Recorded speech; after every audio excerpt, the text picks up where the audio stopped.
Welcome to Luca and Miguel. Enjoy the video. In this video, I will explain what Babylonian sounded like. This ancient language, spoken in Mesopotamia, has been largely reconstructed by linguists.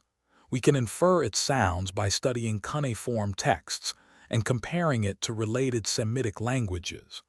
Understanding its phonology helps us appreciate the nuances of its rich literature and history, offering a window into their world. Babylonian featured a rich array of consonants, including emphatic and glottal sounds, which are common in Semitic languages. It also distinguished between long and short vowels, a key feature affecting meaning. Sounds like sh and kh were prevalent, giving it a distinct character. Many of these phonetic elements resonate with modern Arabic or Hebrew. The rhythm of Babylonian speech was influenced by its stress patterns, which generally fell on the second-to-last syllable. Its syllable structure was quite flexible, allowing for both open syllables, like ba, and closed ones, such as bat. The presence of long vowels also played a role in syllable weight.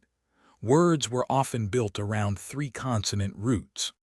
Reconstructing Babylonian sounds involves careful comparative Semitic philology, examining how sounds evolved across related languages.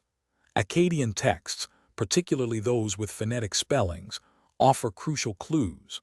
While we cannot know the exact nuances, modern scholars can approximate pronunciation with a high degree of confidence. Any audio you hear is a scholarly consensus, bringing this ancient tongue to life. Thanks for watching and please subscribe. It's the best investment you'll ever make.